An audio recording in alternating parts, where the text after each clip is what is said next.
Breaking news చూస్తున్నారు. అక్కడ ఏదైతే అహ్మదాబాదులో ఫ్లైట్ క్రాష్ జరిగిందో అక్కడ ఒక విచిత్రమైన సంఘటన కనిపిస్తుంది. మా ప్రతినిధులు విజయ్ అండ్ హర్షిని అక్కడ రిపోర్టింగ్ చేస్తున్న సమయంలో కొంత విచిత్రమైన చర్చ కనిపించింది. అక్కడ ఇన్వెస్టిగేటర్లు మాట్లాడుతున్న మాటలు కొంత ఆసక్తికరంగా మారాయి. ఏంటంటే ఎవరైతే ఇద్దరు పైలట్లు ఉన్నారో ఈ ఇద్దరు పైలట్లు అక్కడ ప్రమాదాన్ని తప్పించడానికి ఫస్ట్ ఆఫీసర్ క్లీవ్ కుందన్ అట్లాగే second main officer Sumit Sabharwal వీళ్ళిద్దరూ చాలా ఎక్స్పీరియన్స్ ఉన్న పైలట్లు. ఇద్దరు పైలట్లు విమానాన్ని కంట్రోల్ చేయలేకపోయినప్పటికీ దాన్ని ఒక చెట్టుకు ఢీకొట్టి ప్రమాద తీవ్రతను తగ్గించే ప్రయత్నం చేసినట్టుగా ఒక చర్చ జరుగుతోంది. వీళ్ళిద్దరూ చేసిన ఆ ప్రయత్నం నిజంగా వాళ్ళు ప్రమాద తీవ్రతని తగ్గించారు అని అక్కడ ఉన్న వాళ్ళు కొంత అంచనా వేస్తున్నారు. ఇదంతా పక్కన పెడితే ఎందుకు ఈ చర్చ జరుగుతుందనంటే ఎక్కడైతే ఫ్లైట్ వచ్చి కూలిపోయిందో ఆ ప్రాంతం కంటే 100 మీటర్లు ముందుకు వెళ్ళిన ఫ్లైట్ అక్కడ చెట్టును ఢీకొట్టకుండా 100 మీటర్లు ముందుకు వెళ్ళిన ఏకంగా ఒక కాలేజ్ బీజే మెడికల్ కాలేజ్ ఉంది కదా, ఆ కాలేజ్ మొత్తం భస్మం అయిపోయింది. ఇక్కడ 243 ప్లస్ అక్కడ డాక్టర్లు ఒక 13 మంది 14 మంది చనిపోయారు. మొత్తం 265 డెడ్ బాడీస్ చనిపోయినట్టుగా మనకు అప్డేట్ ఉంది. కానీ 100 మీటర్ల ముందుకు విమానం వెళ్ళిపోతే ఇప్పుడు ప్రమాదం జరిగిన బార్డర్ ప్రాంతం నుంచి 100 మీటర్ల ముందుకు వెళ్ళిపోతే కనీసం మృతుల సంఖ్య 1000 పైనే ఉండేదని ఒక చర్చ జరుగుతుంది. ఒకసారి అది ఊహించుకుంటేనే ఒళ్ళు జలదరిస్తుంది. ఒకసారి మీరు మా ప్రతినిధి విజయ్ అండ్ హర్షిని చేసిన ఒక గ్రౌండ్ రిపోర్ట్ని ఇప్పుడు చూడండి, మీకే ఈ విషయం అర్థమవుతుంది. ప్రస్తుతం అయితే నేను అహ్మదాబాద్లో జరిగినటువంటి ఫ్లైట్ క్రాష్ జరిగిన లొకేషన్లో నేను సీనియర్ జర్నలిస్ట్గా విజయ్ అలాగే హర్షిని ఇద్దరం కూడా 2 టీమ్స్గా హైదరాబాద్ నుంచి సుమన్ టీవీ కోసం ప్రత్యేకంగా ఎక్స్క్లూజివ్ కవరేజ్ ఇవ్వడం కోసం ఇక్కడికి వచ్చాం. సో ఇక్కడ మేము ఎక్స్ప్లోర్ చేసిన మా ఎక్స్పీరియన్స్ను కూడా మీకు వివరించే ప్రయత్నం చేస్తాం. నిన్న నైట్ ఇక్కడ మేము రావడానికి జరిగింది నిన్న మధ్యాహ్నం 1 గంట అయితే మేము వచ్చేసరికి ఆల్మోస్ట్ 10:30 అయింది. 10:30 నుండి మళ్ళీ అక్కడ బ్యారికేడ్స్ పర్మిషన్స్ తీసుకొని ఘటనా స్థలానికి రావడానికి మాకు 20 మినిట్స్ పట్టింది. నేను వచ్చే టైంకి అయితే ఇంకా మంటలు అలాగే ఉన్నాయి. అంటే ఫ్యూయల్ యూస్ చేసేది మనకి ఏరోప్లేన్స్లో చాలా పవర్ఫుల్గా ఉంటుంది. సో అవి ఎంత ఆపినా మళ్ళీ తిరిగి రావడంతో వాళ్ళకి మేమిద్దరం మాట్లాడుకుంటాం. కంపెనీ వాళ్ళదే మన సునీత విలియమ్స్ పైకి వెళ్ళినప్పుడు కూడా ఆ బోల్ట్లు అనేది లూజ్ అయ్యి అక్కడ వాళ్ళు గత 9 నెలల పాటు అక్కడ ఉండిపోవాల్సి వచ్చింది. అది కూడా ఆ స్పేస్ క్రాఫ్ట్ కూడా రిలేటెడ్ టు బోయింగ్ కంపెనీ అనమాట. సో ఇప్పుడు తరచు మనం చూసుకుంటే ఆల్మోస్ట్ 100 ఇన్సిడెంట్స్ దాకా నమోదై ఉన్నాయి. ఇక్కడ బోయింగ్ దట్టు మనకి ఇంటర్నేషనల్ క్యారియర్ అనగానే తీవ్రత అర్థమైంది. అందుకోసం హుటాహుటిన ఇక్కడికి రావడం జరిగింది. ఇక్కడికి వచ్చేసరికి కూడా మంటలు ఆర్పుతూ ఉన్న సందర్భం అనమాట. మధ్యాహ్నం నుండి మంటలు ఆర్పుతూ ఉన్న ఆగని సందర్భం అది. అప్పటికీ క్యాజువాలిటీస్ నమోదు అవుతూనే ఉన్నాయి, అప్పటికి తీస్తూనే ఉన్నారు. కొన్ని హృదయ విదారకమైన దృశ్యాలు కూడా చూడాల్సి వచ్చింది. అంటే ఎప్పుడు ఎక్కడా జరగకూడని సిచ్యువేషన్ ఇది. ఇలాంటి ఘటన ఎక్కడా జరగకూడదు. మేము వచ్చేసరికి ఇక్కడ మేము వస్తున్నప్పుడు దారిలో ఆల్మోస్ట్ తల తెగి పడిపోయిన, అంటే అది ఫ్లైట్ ఎంత స్లోగా వెళ్ళినా కొన్ని 100 మైళ్ళ దూరంలోనే ఉంటుంది. సగం పార్ట్ మనకి టెయిల్ పార్ట్ అయితే మెస్ని హిట్ చేసిన తర్వాత ముందర పార్ట్ సగం పార్ట్ అదే వేగంతో ముందున్న బిల్డింగ్స్ మీద పడి అక్కడే కాక్పిట్ అయితే ఎక్కడైతే పైలట్స్ కూర్చుంటారో అక్కడ ఇరుక్కుపోవడం జరిగింది. నేను వచ్చేసరికి ఆల్మోస్ట్ ఇంకా మంటలు చెలరేగుతూనే ఉన్నాయి, ఆర్పుతూ ఉన్నారు. నేను వచ్చిన టైంకి కరెక్ట్గా ఎయిర్ ఇండియా సభ్యులు కూడా కొంతమంది రావడం జరిగింది. వాళ్ళని తీసుకొని సంఘటన స్థలానికి వెళ్ళారు. అప్పటికి వాళ్ళందరూ వెతుకుతూ ఉన్నది ఏంటి అంటే బ్లాక్ బాక్స్ గురించి. బ్లాక్ బాక్స్ నేను వచ్చిన 1 గంట తర్వాత వాళ్ళు రికవర్ చేసుకోవడం జరిగింది. ఇంకా కీలకమైన సాక్ష్యాలు అవన్నీ కూడా వాళ్ళు సేకరిస్తూ ఉన్నారనమాట. ఎయిర్ ఇండియా టీము అలాగే government and police department team. So మీరు చెప్తున్నట్టుగా అంటే హర్షిని ఇక్కడికి వచ్చే సమయానికి మొత్తం పరిస్థితి అంతా కూడా భయంకరంగా ఉంది. వైపు మంటలాడుతున్నారు, క్యాజువాలిటీస్ని నేరుగా హాస్పిటల్కి తీసుకెళ్తున్నారు. సో నాకు ఇన్ఫర్మేషన్ వచ్చిన తర్వాత నేను ఢిల్లీలో ఉండడం జరిగింది. ఇవాళ మార్నింగ్ వచ్చాను. అయితే మార్నింగ్ ఇక్కడికి వచ్చాక అందరూ కూడా అసలు యాక్సిడెంట్ ఎలా జరిగింది, యాక్సిడెంట్ జరగడానికి మెయిన్ రీజన్ ఏంటి, ఏదైనా కూడా అందరూ ఏమంటున్నారంటే మేము నిల్చున్నటువంటి ఈ ప్లేస్కి ఇక్కడ మీకు వెనక కనిపిస్తున్నాయి కదా ఈ బిల్డింగ్స్, దాదాపుగా 10 బిల్డింగ్స్ ఉన్నాయి. ఈ 10 బిల్డింగ్స్కి వెనక కొంత దూరంలో ఎక్కడైతే ఇప్పుడు మీరు చూస్తున్నటువంటి విజువల్లో టైల్ పార్ట్ ఉందో ఆ టైల్ పార్ట్ ఫస్ట్ ఆ వెనకున్నటువంటి ఫస్ట్ ఒక చెట్టును ఢీకొట్టడం జరిగింది. చెట్టును ఢీకొట్టిన వెంటనే ఆ టైల్ పార్ట్ అక్కడ బిల్డింగ్ని టచ్ చేయడం జరిగింది. అక్కడ ఒక బీమ్ని టచ్ చేసిన తర్వాత టైర్స్ కూడా టచ్ చేసిన తర్వాత నెక్స్ట్ మిగిలినటువంటి హర్షిని చెప్పినట్టుగా మిగిలిన పార్ట్ అంతా కూడా బిల్డింగ్కి ముందు వైపు ల్యాండ్ అయింది, అంటే క్రాష్ అయింది. క్రాష్ అవ్వడంతో ఈ చెట్లన్నీ కూడా పూర్తిగా కాలిపోవడం జరిగింది. అలా కాకుండా ఒకవేళ ఈ బిల్డింగ్ కాకుండా మీరు ఇప్పుడు నా ఎదురుగా ఉన్నటువంటి కెమెరామెన్ వెనక కేవలం 50 అడుగుల దూరంలో కానీ ఒకవేళ ఫ్లైట్ కానీ క్రాష్ అయి ఉంటే మృతుల సంఖ్య మరింత పెరిగే అవకాశం ఉంది. ఈ కాలేజీకి వెనక గవర్నమెంట్ హాస్పిటల్ ఉంటుంది, సివిల్ హాస్పిటల్. ఇది వేల మంది అక్కడ ట్రీట్మెంట్ తీసుకుంటుంటారు. కేవలం కొన్ని అడుగుల దూరంలో కానీ ఒకవేళ ఫ్లైట్ కానీ క్రాష్ అయి ఉంటే అక్కడ కానీ కూలిపోయి ఉంటే మరింత దారుణం జరిగి ఉండేది. వేల మంది చనిపోయినటువంటి పరిస్థితి మనం చూసేవాళ్ళం. ఈ విషయంలో కూడా గుడ్ థింగ్ ఏంటంటే పైలట్లు ఎంత కాపాడడానికి ప్రయత్నించాలనుకున్నా కూడా అప్పటికే మేడే అనేటువంటి ఒక అలర్ట్ ఇవ్వడం జరిగింది.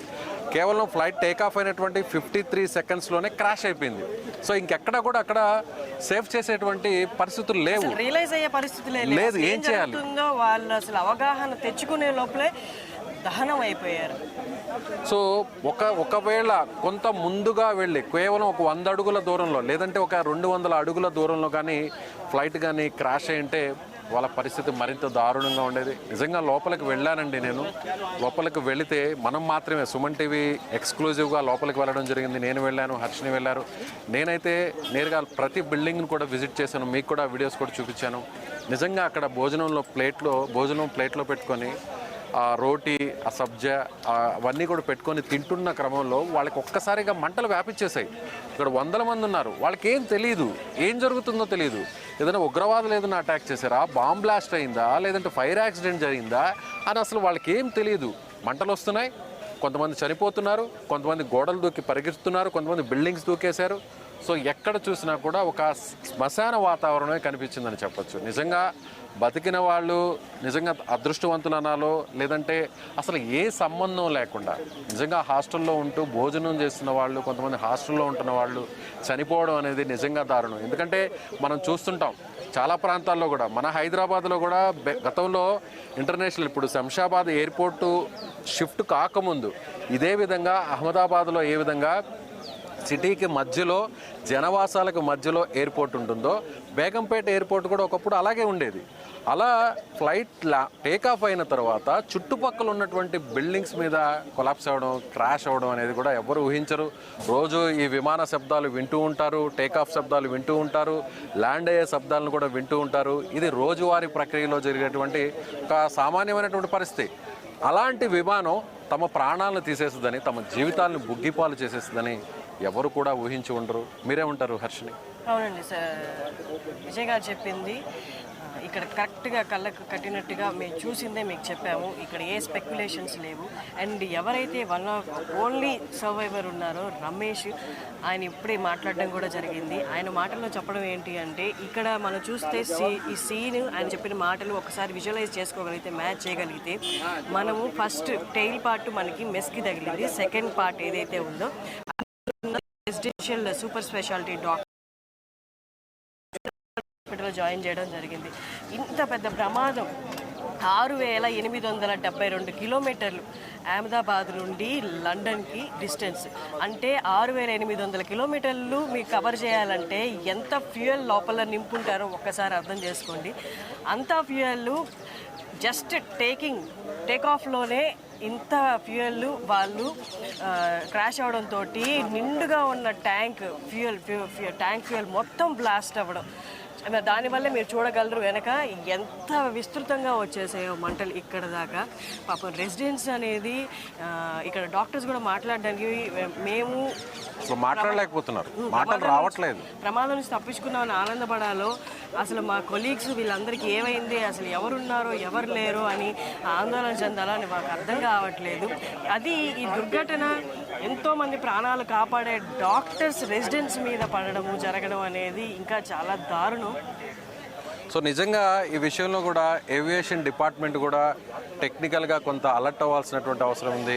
R&D జరగాలి. ఎప్పటి నుంచో కూడా ఏదన్నా విమానంలో టెక్నికల్ ప్రాబ్లం వచ్చినప్పుడు ఇంజన్ నుంచి ఏదైతే ప్యాసింజర్స్ క్యారీ అవుతున్నటువంటి ఆ పార్ట్ వరకు కూడా పారాచూట్ ద్వారా సపరేట్ అవ్వాలి అని గత దశాబ్ద కాలం నుంచి కూడా దీని గురించి అనేక చర్చలు జరుగుతున్నాయి. కానీ ఇప్పటివరకు కూడా ఎక్కడ కూడా ప్రాక్టికల్గా అది ప్రూవ్ కాలేదు. సో ఇప్పటికైనా కూడా ఏవియేషన్ డిపార్ట్మెంట్స్ అంటే కింద ఉన్నటువంటి ఈ భూమి మీద నుంచి చంద్రుడి మీదకి మనుషులు పంపుతున్నాం, అలాగే ఫ్లైట్స్ ఇలా సాధారణంగా క్యారీ అవ్వడం అనేది, ప్యాసింజర్ ట్రావెల్ చేయడం అనేది సర్వసాధారణంగా మారిపోయినటువంటి ఈ ఆధునిక కాలంలో అందరూ కూడా ట్రైన్స్ 2 టైర్ ఏసీ 3 టైర్ ఏసీలో ఎలా ట్రావెల్ చేస్తున్నారో అలా ఫ్లైట్లో చాలా ఈజీగా ట్రావెల్ చేసే పరిస్థితి, ప్రతి ఒక్కరు కూడా ఆఫర్ చేసేటువంటి ప్రైసెస్ వచ్చాయి. కానీ ఇంత డెవలప్మెంట్ అయితే జరిగినా కూడా, ఇంత టెక్నాలజీ ఉన్నా కూడా నిజంగా ఇంకా ఫ్లైట్స్ యాక్సిడెంట్ అవ్వడం అనేది, వందల మంది చనిపోవడం అనేది, అందులో కూడా ఆ ఫ్లైట్ కూడా జనావాసాల మీద పడడం అనేది నిజంగా బాధాకరం.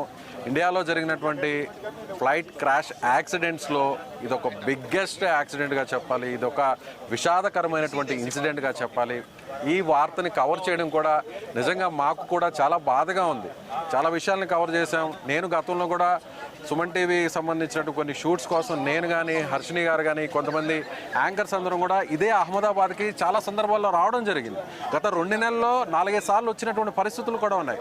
కానీ ఇలా వచ్చి అహ్మదాబాద్లో ఇలాంటి వార్తని కవర్ చేయడం అనేది నిజంగా చాలా చాలా చాలా బాధగా ఉంది. ఇంకొక విషయం కూడా హర్షిని ఏంటంటే, చనిపోయిన వాళ్ళ విషయం గురించి మనం మాట్లాడుకుంటుంటే ఆ చనిపోయినటువంటి మృతదేహాలను గుర్తుపట్టలేని విధంగా దారుణంగా ఉన్నాయి.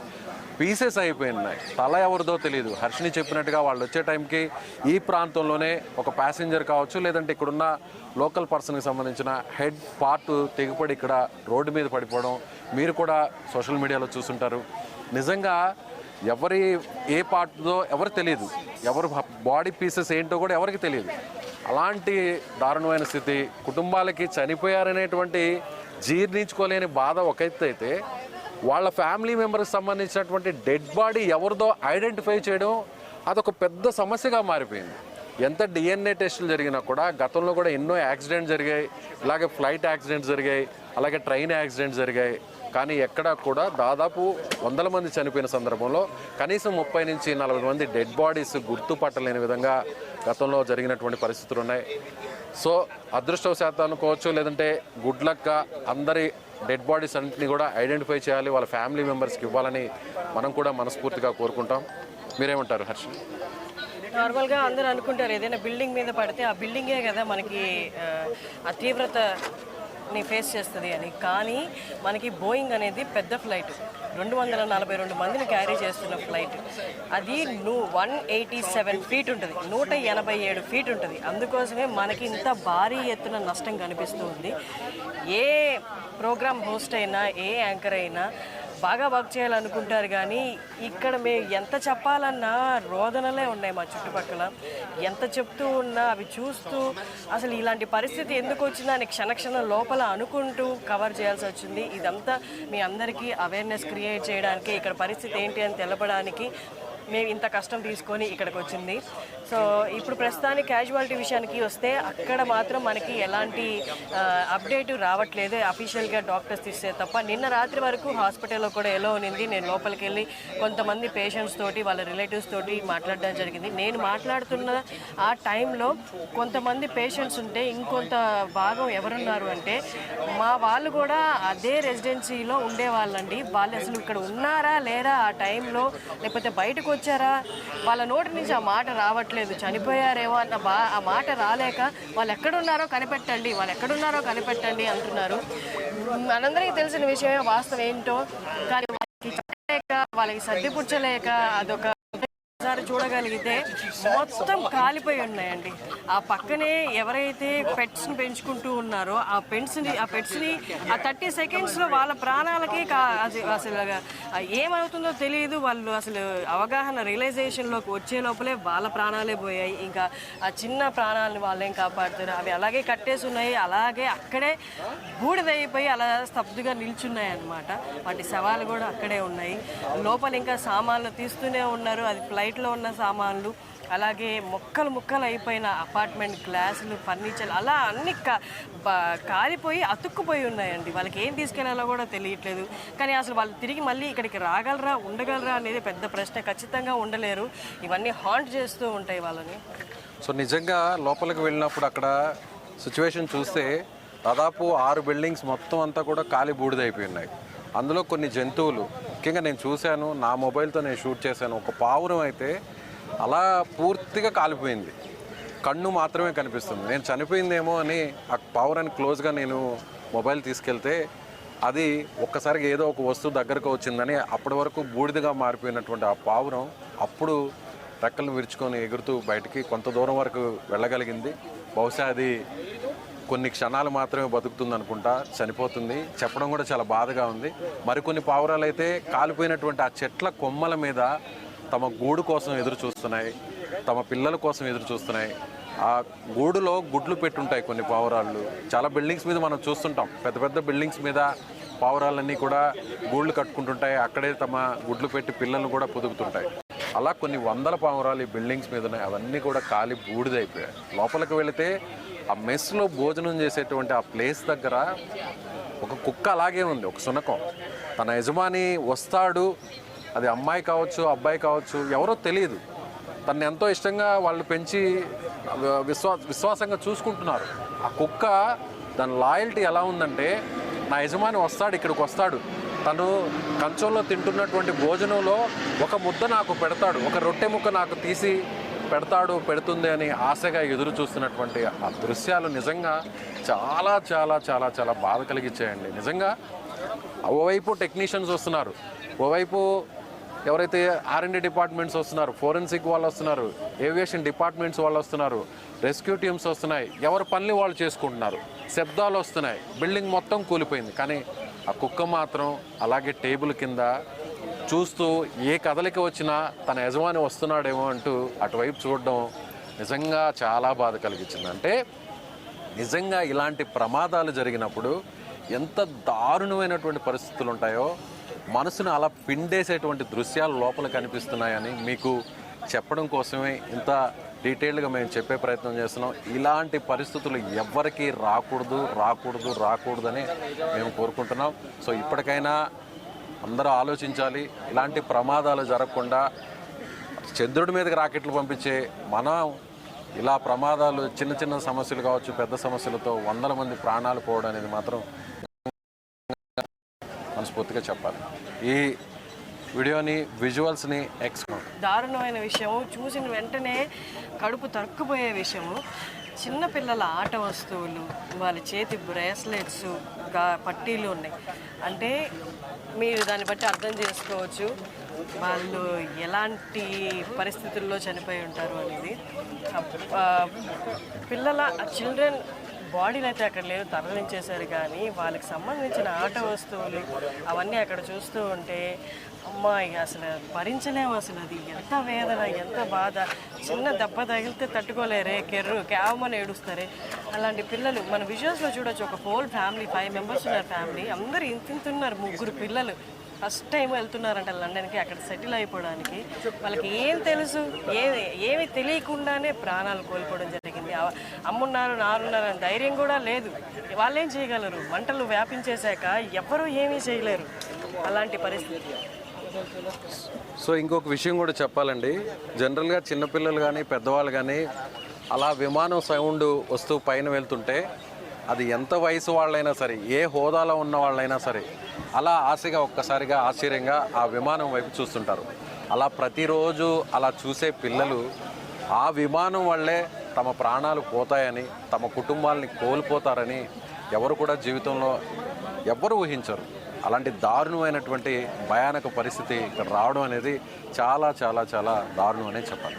అన్ని కమ్యూటేషన్స్లో సేఫెస్ట్ కమ్యూటేషన్ అనేది ట్రావెల్ అనేది ఏరోప్లేన్ ద్వారానే అంటారు. ఎందుకంటే దాని ఫెయిల్యూర్ రేషియో 0.01% అంటారు. లేదా అది కూడా కాదంటే 1% అంటారు. 99% మీరు సురక్షితంగా మీ గమ్యానికి చేరుతారని అష్యూరెన్స్ ఉందన్నమాట ఫ్లైట్లో. అది మనం బస్సు, రోడ్వేస్ ట్రావెల్స్ లేదా రైల్వే ట్రావెల్స్ తీసుకుంటే మనం తరచూ అవి ప్రమాదాలకు గురవడం చూస్తూనే ఉంటాం. చాలామందికి భరోసా ఉంది ఈ జర్నీ మీద. అలాగే ఏరోప్లేన్ అంటే సార్ చెప్పినట్టు, విజయ్ గారు చెప్పినట్టు అందరికీ ఒక ఆనందం, హ్యాపీనెస్ అనమాట. ఫ్లై చేయడం అనేది అందరికీ జీవితంలో ఒక్కసారైనా ఫ్లైట్ ఎక్కాలని ఉంటుంది, ఒక ఆనందంతో కూడింది ఇది. సో అందుకోసమే ఏమో ఇంత ఆందోళన, ఇంకొకసారి ఫ్లైట్ ఎక్కగలమా, అందరికీ ఫ్లైట్ మీద